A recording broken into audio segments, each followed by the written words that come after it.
Yes. Charlie Hoppen? Yes. Mike Morris? Here. Mike Ziegenmeyer?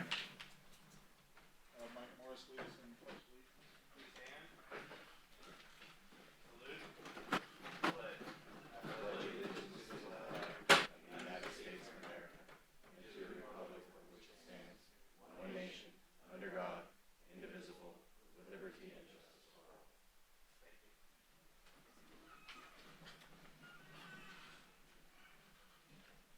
Are there any public comments on the agenda that you have in front of you, not on the assessment district, but just on the regular agenda? Hearing none, we'll move to the consent calendar. Mike, do you have any objections to making the motion to pass as presented, or would you like to separate anything out? Nope. I'll go ahead and make the motion to. And I'll second that as well. All in favor? Charlie, all in favor? Yeah, all in favor? Aye. Aye. Thank you. We'll have a public hearing regarding the formation of the Frwlfa Operations and Maintenance Assessment District, which I'm sure you folks in the audience are here for. I don't believe you have the copy of this, so I'll read it. If there's any questions, don't hesitate to ask me to go over it again. But the hearing will be opened this time and the place for the public hearing regarding the formation of the Frwlfa Operations and Maintenance Assessment District and the proposed new assessment for the district. The public hearing is the conclusion of assessment balloting process that allows property owners within Frwlfa to decide if an assessment should be approved to provide adequate funding for levy operations and maintenance. In accordance with Proposition 218 law, public hearings given property owners the opportunity to provide comments, questions to the board. After the conclusion of the public hearing, the balloting period will close. The procedures for the public meeting are as follows. First, the consulting team will provide a brief overview of the proposed assessment. Mike Inamina, is that you or Michael Bissett? It'll be Mike Inamina. Mike Inamina. Charlie, keep reading up until the point where we turn it over to Mike. Oh, okay, excuse me. Next, we'll open the public hearing so that the property owners can speak about the proposed benefit assessment. Those wishing to speak will fill out and turn in a speaker card. Comments will be limited to 3 minutes per speaker.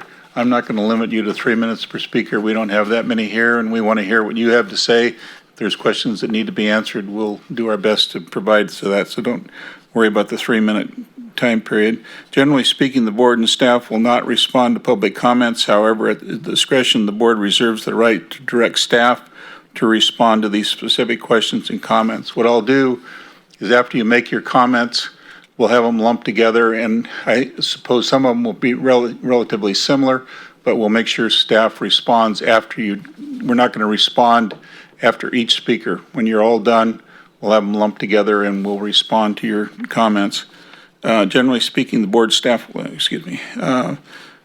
for everyone who wishes to speak has the opportunity to do so. If there's needed, there will be a short recess followed by the final call for the ballots to be submitted. After the final call for ballots, the public hearing will be closed. Based on public testimony, this board may further discuss proposed assessments. Following any further discussion, this board will decide whether to proceed with the tabulation of the ballots. If so, all ballots received will then be tabulated by the assessment engineer at Sabufska's office located at 1445 Butte House Road, Suite B. For those physically present at this hearing, you may receive a replacement ballot, change your vote, and replacement ballot. You will submit that ballot. If you've misplaced your ballot or need a new ballot, you can request and receive a replacement ballot. You should be prepared to provide some form of identification or evidence that you are the authorized representative of the owner of the parcels for which you claim ownership. Please speak to Jim McGuire. Jim, would you raise your hand if you need to take care of any of those activities? Mr. McGuire, pardon me. If you've already voted but want to change your vote, you may ask for a new ballot for that purpose. Again, see Mr. McGuire for this purpose. Your previously submitted ballot will not be counted, and you can put in a new one that will. To submit your ballot, please place your ballot in the ballot box located next to the clerk to my left, Kim Floyd. Again, these three actions apply only to those property owners or their legal representatives who wish or in physical attendance or who are not able to accommodate those participating via Zoom. The public hearing for the district formation and proposed new assessments is hereby officially opened. We will have staff present their staff report, and then we'll open the floor to public comment. Now, Mike, I'm sorry I got out of order on that. Yeah, so Mr. Chairman, Mike Indemine with HDR Engineering is going to provide us a brief presentation. Can we let the record show that Mike Zigmeyer is here now?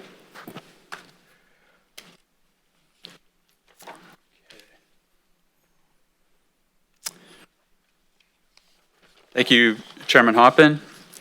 So, as pointed out, this is a very brief presentation of the purpose of the assessment and how we got here with respect to the Prop 218 process. For the remainder of this hearing process, there'll be public testimony, a last call for ballots. The hearing will be closed, as Mr. Hoppin indicated, and then a call to initiate ballot tabulation. So the purpose of this presentation is just to provide a brief statement of the assessment purpose and to summarize where we are in the Prop 218 process. It is not to review the engineer's report or other topics which have been covered extensively previously. So very briefly, again, Frwlfa, or Feather River West Levee Financing Authority, is a joint powers authority composed of LD1, LD9, Sutter County. The proposed assessment, as indicated on this map, is the assessment area that covers all areas protected by 27 miles of the West Feather River levees. It's about 92,500 acres in Sutter County. So as shown on the map, it's a little tough for me to wave my arms over this, but essentially the assessment district encompasses all the green cross-hatched areas. Every points north of the yellow line and the sort of north sector of that map includes unincorporated areas of Sutter County. All the areas between the pink line and the northern yellow line is LD9, Levee District 9. All the area encompassed in the purple line is existing Levee District 1, and in the south, Maintenance Area 3 that's maintained by the state.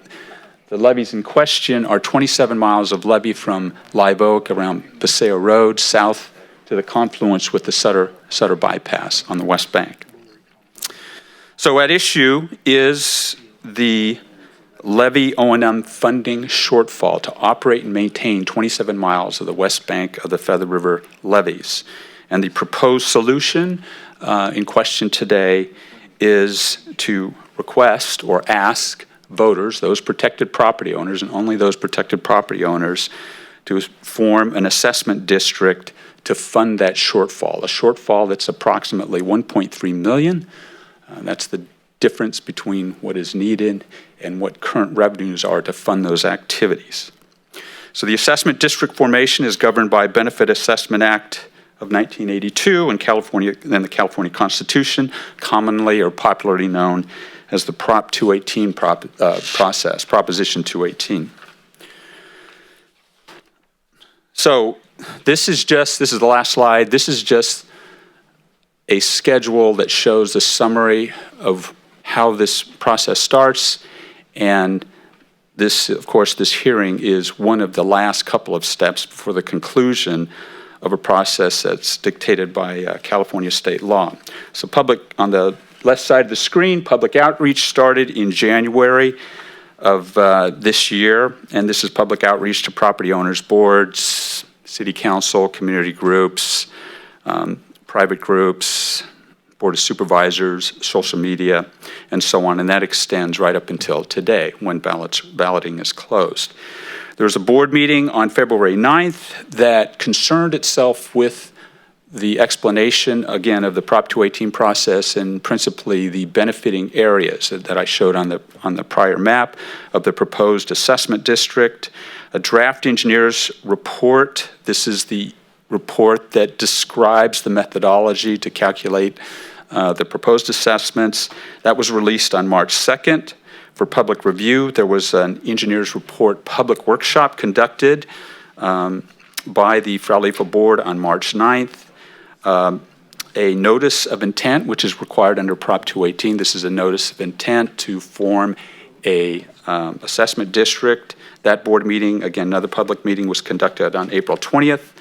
The ballots, the actual ballots and notices were mailed on May 6th. There was a community meeting down the road at Veterans Hall to explain facts concerning the proposed assessment district. Another public board meeting on May 11th, which brings us to today, on June 22nd, a public hearing, which will be concluded with the close of balloting. We anticipate that balloting results will be announced via popular media on June 30th, and then there will be a formal meeting on June 13th of the Frwlfa board. I'm sorry, July 13th. So that concludes a brief presentation of the staff report.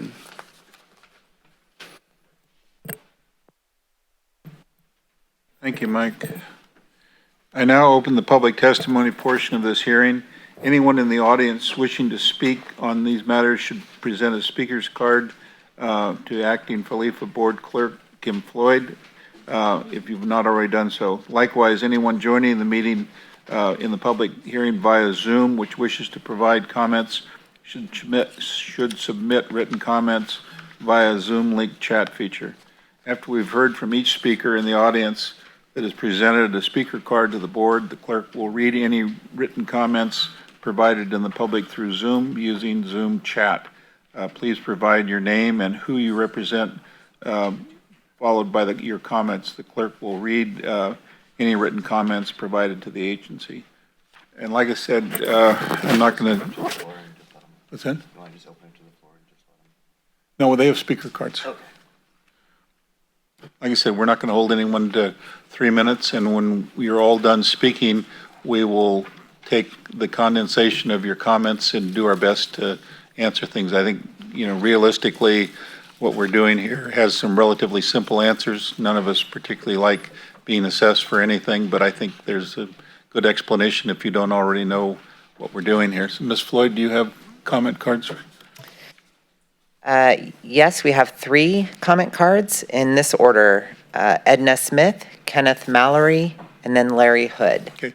If you could go to the speaker's podium to the left of Ms. Floyd, there's a microphone. Edna Smith will be our first speaker. And we do have speaker cards out at the back table if anyone else would like to fill one out and turn it into. Please don't hesitate if you'd like to speak.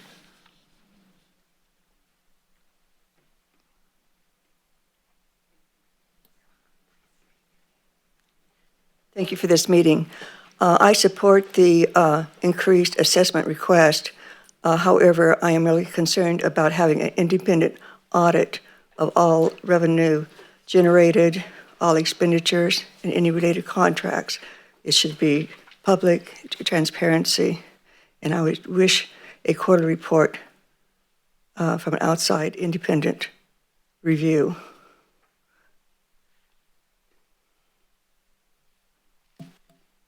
Thank you. We'll address that when we're done here. Next speaker. The next speaker is Kenneth Mallory.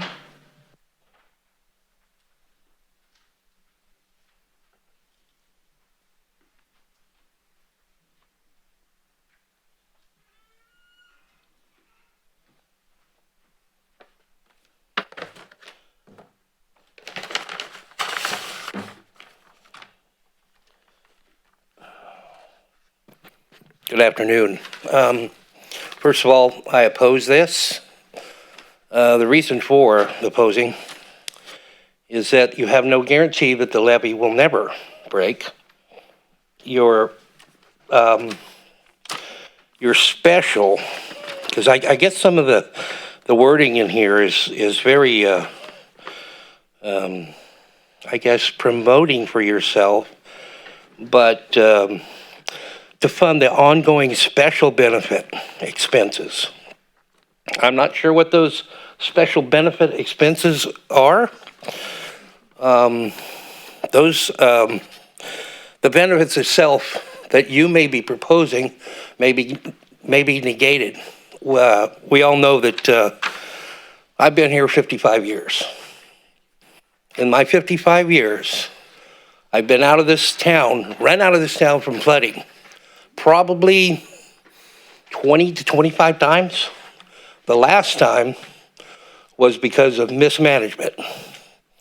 There's been more mismanagement in water in this county and up the way.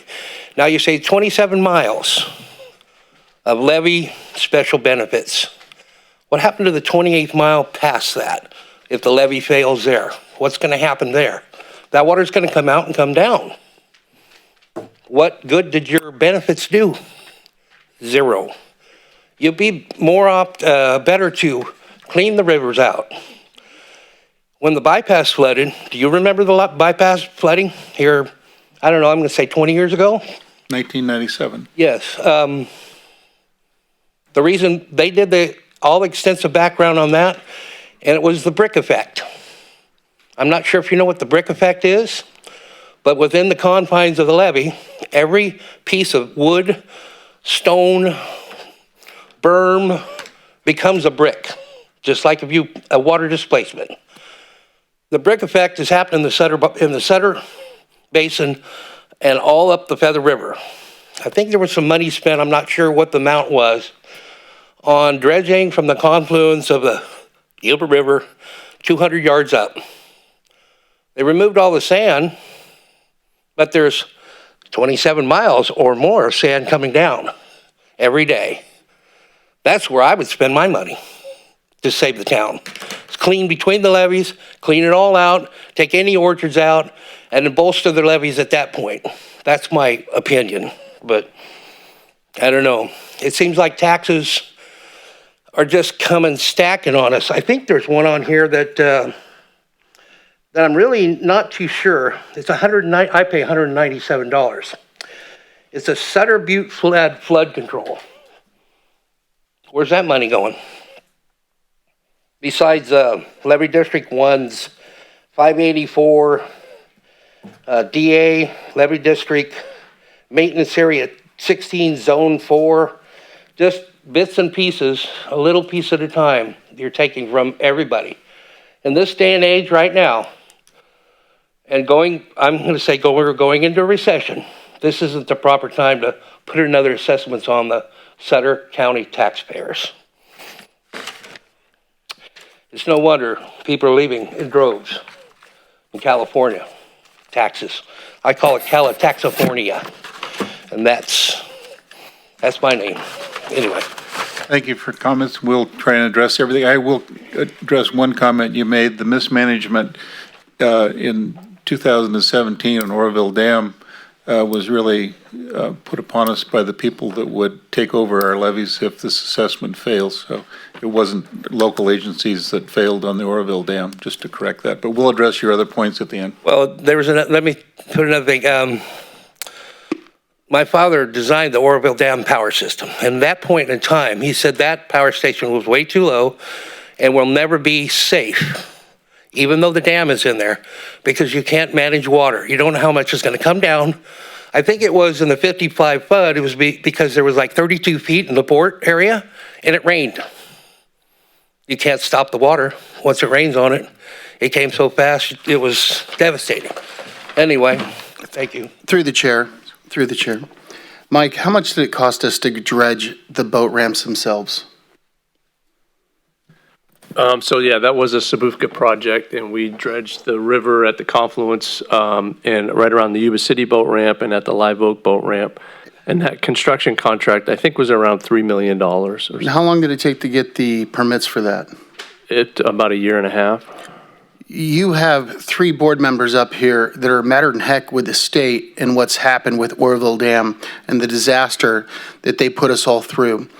We all have, I believe, did you lose property in that?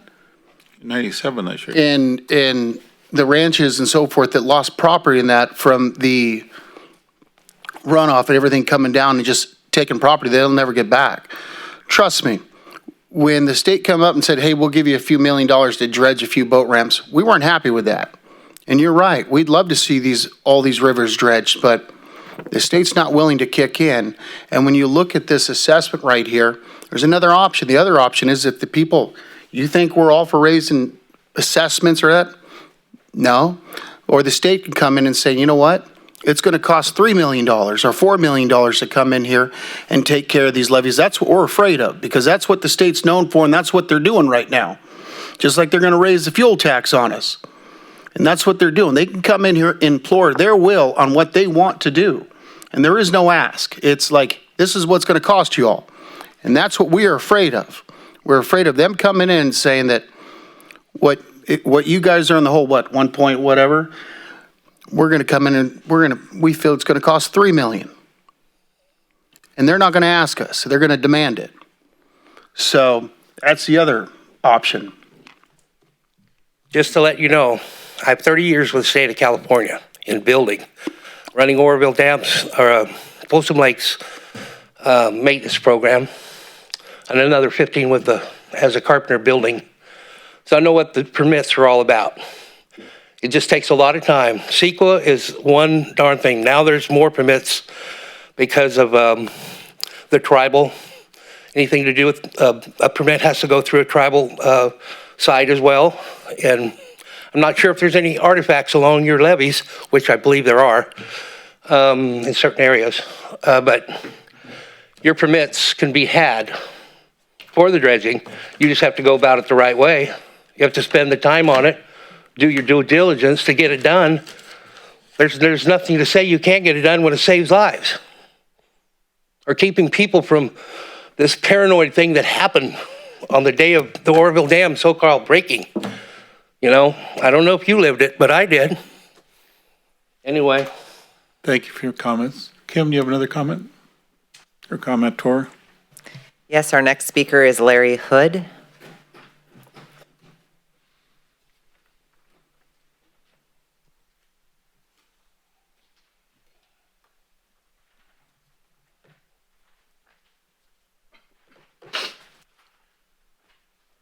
Good afternoon.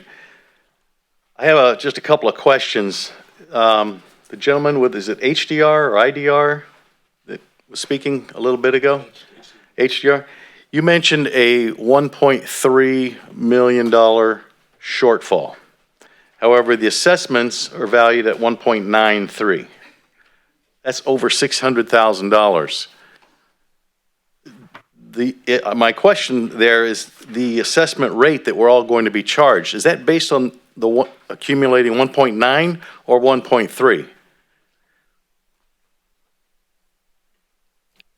Mike, do you want to respond now or after he spoke? I'll go ahead and respond. I've got another question if you want. I'll just throw that one out. And then Why don't we get them all and we will Okay. definitely respond to your questions. My other question is, and I did not, when I read this, I didn't see another, not proposal, but if the ballot does not pass, if it fails, where's the money coming from? I mean, it was wide open. I didn't say anything about it. You're talking about the state possibly coming in and maybe trying to take control. Not sure why the county doesn't do more of this. It was pointed out that we pay our county taxes, and yet, you know, the value of our homes keep going up, and every time somebody comes in and buys, I'm a newer resident in the area, about 5 years, so all of the taxes that we're paying are based on what I paid for my home, not when the home was first created, first built. So it seems like there's a lot of tax money. I don't know that it may not pertain to levies, but it doesn't necessarily seem like it goes where it's supposed to go. Thank you. Certainly, there's a great answer for what happens if the ballot fails, but like I said, we will address that. Are there any people in the audience additionally that would like to speak? please, if you have anything on your mind, this is a good time to do it. Seeing none. Kim, do you have anybody that's commented via Zoom? No, Chair Hoppin. Oh, we just got one.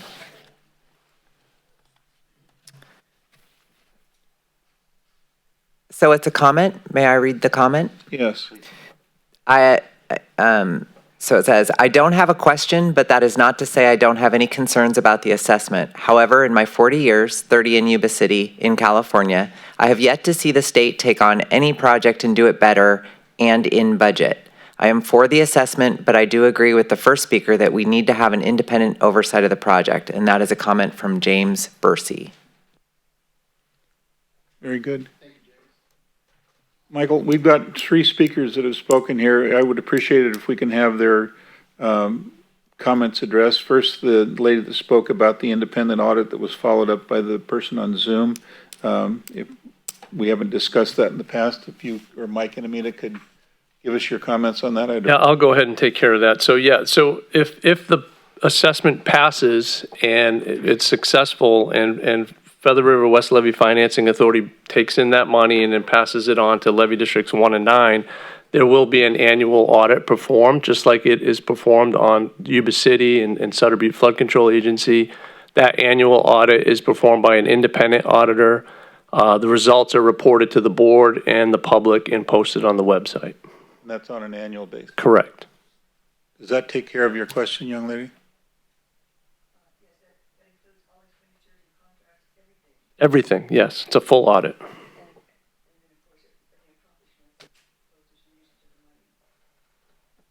Yeah, it's all in the audit that's performed.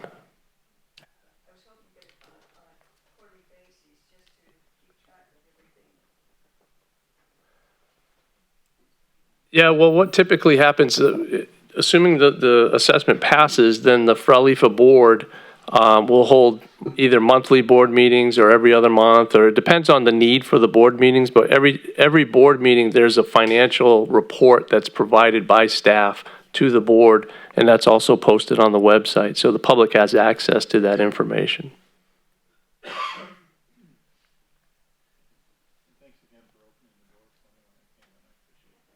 That's why I let you have the speaker card. Would you address the second speaker too, Michael? I didn't understand. I understood that he wasn't pleased. I'm not sure that we understood particularly the special benefits or the relationship between Sabufka and the assessment he paid for that and what the levy districts do. So you might touch a little bit on the function of the 2 levy districts versus Sabufka. I think might. Right. I'll go ahead and address that one, and if I could ask Jim McGuire to address the special benefit question, that would be helpful. But so Sutter Butte Flood Control Agency is a separate agency, and that agency provided all the capital improvements that were completed on the Feather River West Levee starting in 2013 all the way through 2020. That project, the entire project, was close to, I believe, $400 million total.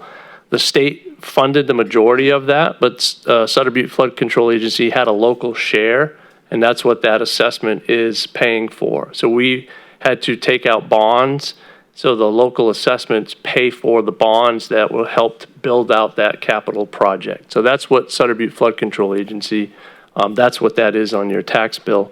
This proposed assessment is to maintain those levies into the future in perpetuity. So Sutter Butte Flood Control Agency improved the levies. Now Levy District 1 and Levy District 9 have to maintain those levies and pass all state and federal regulations for inspections of those levies on an annual basis. So I hope that answers your question. And Jim, maybe you could touch upon the definition of special benefit.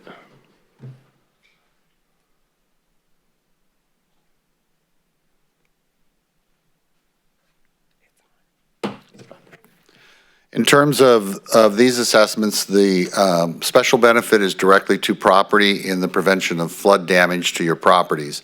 The calculation is based on a floodplain map of the impact of breaches in the levees within the boundaries of the Frwlfa.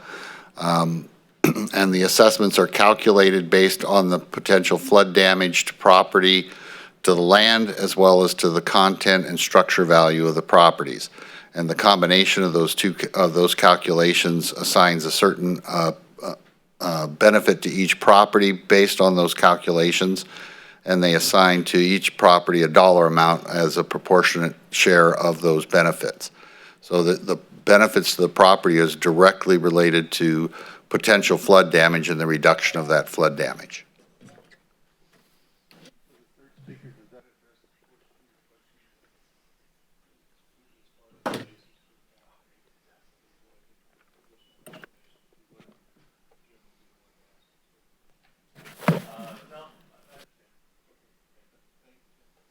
And there was also his question regarding the difference between the 1.3 million and the 1.9.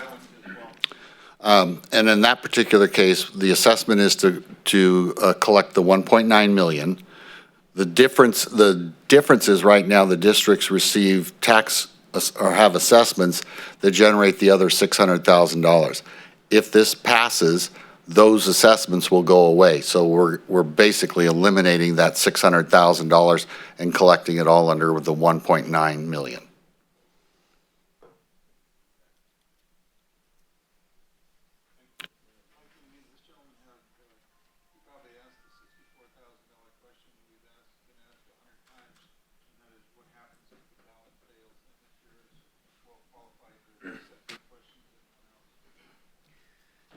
Yeah, and maybe this addresses a couple of questions and which is that the assessment district that would be formed as part of this would be a local assessment district, and it'd be manned by a board, locally elected officials.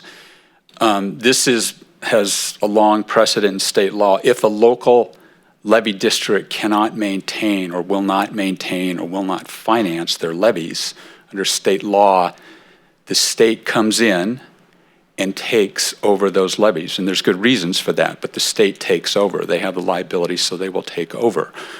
Under state law, as opposed to a Prop 218 process where those property owners get to vote on whether they're going to pay an assessment, the state unilaterally takes over, costs a bit more. You're going to have to be prioritized with who's going to get what sort of service, and you don't have local electeds.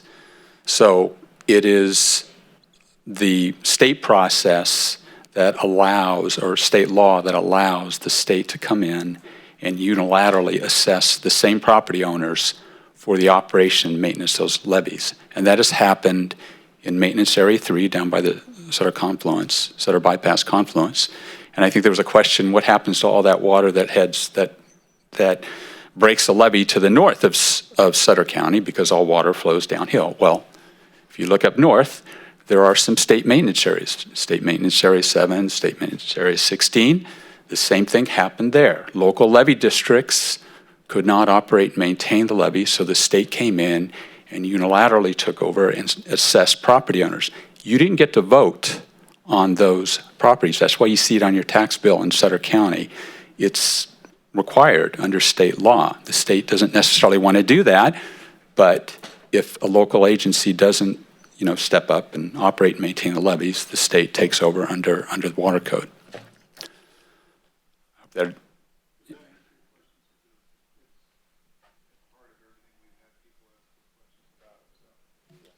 I think one thing that Mike didn't touch on is there's this concept that if the assessment fails and we evolve into a state maintenance area, that those assessments will come out of the general fund and everybody in the state of California will pay for it. That isn't the way that works. I think Mike explained that, and they'll just assess us for whatever their costs are, and they've got a procedure for it that's pretty brutal. So that's, why I, as a property owner here, am supporting this. But that's a very, very good question.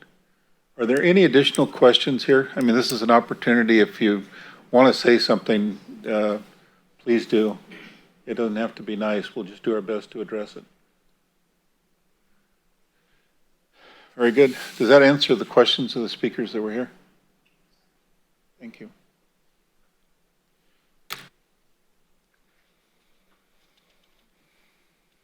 I'll bring this matter back to the board for any questions or comments before I call for the ballots to be tabulated. Do either of you Mikes have anything?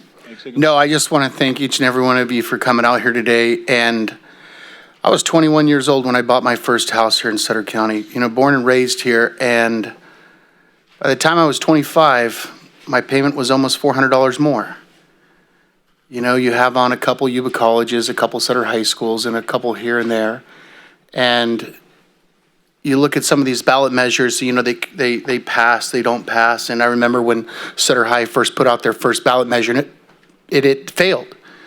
And a lot of people said, well, it failed because it's an older community out here in Sutter. Not a lot of parents have, not a lot of people have kids here. They're going to use the school facilities, the gyms, and so forth. And sure as heck, a few years later, they put it out there again, and it passes because there was enough to realize that, we're going to actually use those facilities.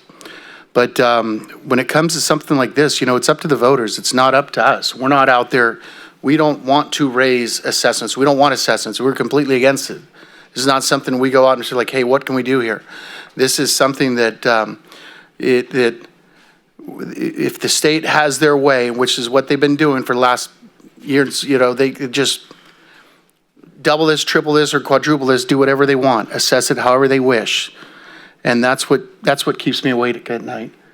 And that's why I said I want to join this committee and get this out there to the voters and see, and the property owners, and let them vote on this and get their opinion.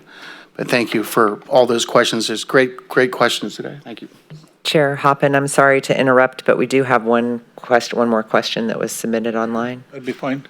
Thank you. This question is also from James Bursey. If the assessment is passed and a new agency is formed, what % of the assessment goes to administrative overhead?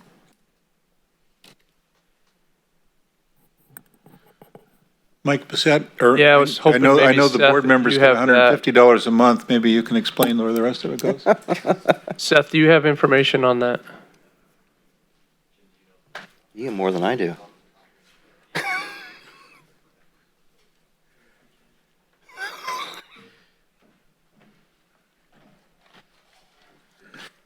Seth Wurzel, Budget Manager for Sutter Butte Flood Control Agency. The Table 5 and the engineer's report has personnel, salaries and benefits, contracts and operational services, and materials and equipment. I don't think it's, so agency overhead and administration, and so about $233,000 for agency overhead and administration is that line item under incidental operating expenses. So that would be for the administration of both Levy District 1, Levy District 9, and Frwlfa. So those three entities. The money collected is being pushed down to those two local districts. So the specific portion of that's for just this entity. I don't know what the percentage of that was. I think it was a small percent of that 233. So it's important to keep that context in mind that this is the administration of the levy districts as well as the JPA that's implementing the assessment. Hopefully that answers the question with the available information we have at our fingertips right now. And to that speaker, I know we're all concerned about an action causing a creation of some new agency. And,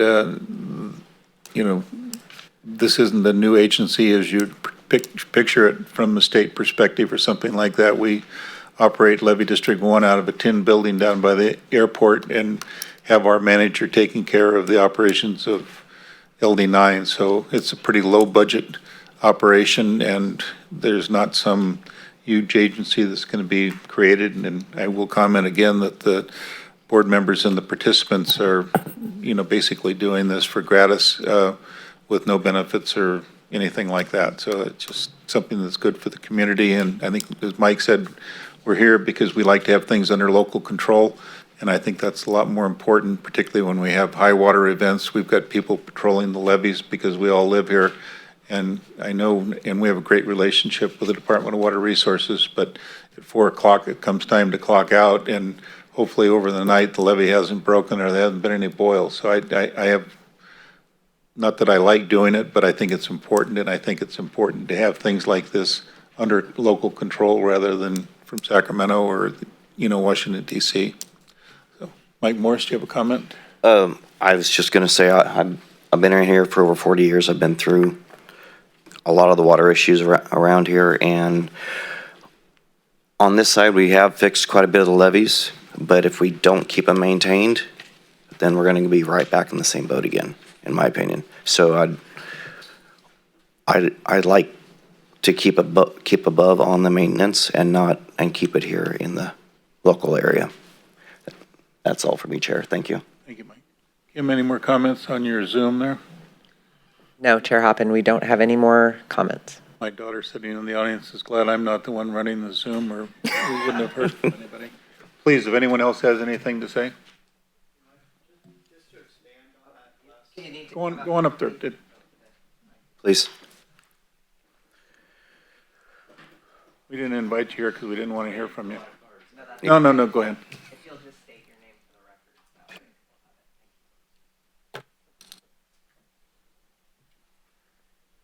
Good afternoon. My name is Ron Dale. My family has property down in South Sutter County, serviced by the MA3 area. I tried to read everything I could online. I do have a copy of the levy district budget from the website, and I think that's where some of these numbers were just brought from. I'm seeing here agency overhead and administration estimated expenses at $217,000 per year.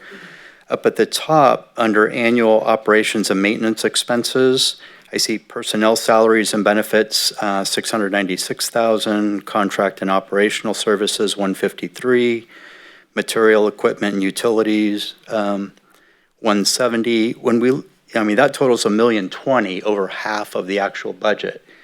I guess my question is, it takes labor to go out and get the job done. Under the personnel salaries, do management, director salaries or compensation, is that included in that? Or is that upper management, director compensation, and or any benefits, stipends? I don't know how it works. Is that under the agency overhead and administration expenses? I'm going to have Michael Bissett, you want to address that? I can tell you from the director's standpoint, there are, I think I would call it intrinsic benefits. There's a $150 a month stipend for the 3 board members from LD1. Mr. Morris, who's in LD9, says they make less than we do. Yeah. So I know that part of it isn't some runaway, but I'll let Michael Bissett address the other portions of your good question there. Yeah, and I'm going to have to ask Jim because I don't have the budget information, but I know there's one manager, a general manager of LD1, and they're taking over LD9. So there's one general manager and I think 2 laborers. So there's not a lot of staff that currently operate and maintain the levees here. But maybe Jim can elaborate a little bit.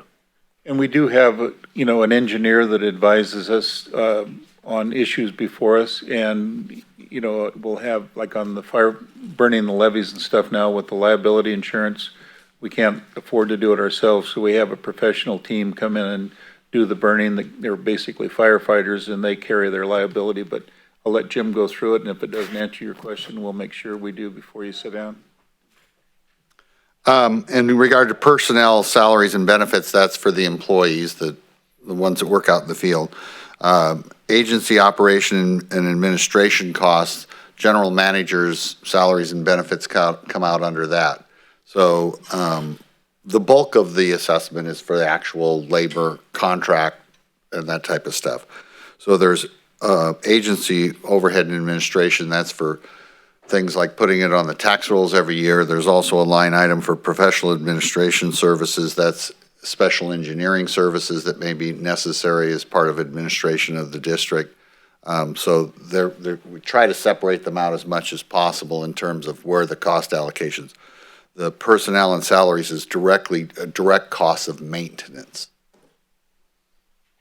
Okay, thank you. Mm-hmm. I'm just looking for efficiency, and when it's not spelled out, it raises questions. Yeah. It's a question that should have been asked. Yeah, and part of the money too is going back to, is paying back Sabufka for this process, there's, this cost a lot of money to put the district together in the first place. And so part of that will, and eventually that'll also disappear, so that, I can honestly say, if you look at our operations, we operate very leanly. I will say that. Any more? Gone? At this time, I'll close the public hearing and direct the assessment engineer and/or their designee to open and tabulate the ballots returned. The ballot tabulation process will be conducted in open. Hold on. Excuse me, Chair Hoppen, you do need to allow time to last call for ballots. Ballots in. Yes. We'll take a 10-minute recess, and anyone that would like to either submit their ballot or change their ballot, if you need to change it, talk to Jim, and we'll take care of that. But we'll take a break here before closing for you to submit your ballots so they're done on a timely basis. Thank you for correcting me, Kim.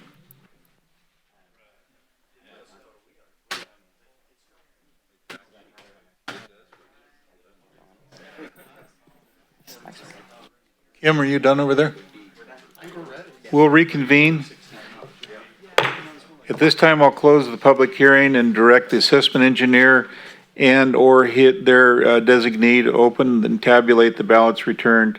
The ballot tabulation process will be conducted in an open public viewing at, that sounds like something in a mortuary, at Sutter Butte Flood Control Agency office located at 1445 Butte House Road, Suite Number B, Yuba City. Recognizing that the ballot tabulation process will take possibly several days, the opening and tabulation of the ballots will commence shortly after this meeting and will be continued as necessary until June 23rd and June 24th, starting at 8:30 each day.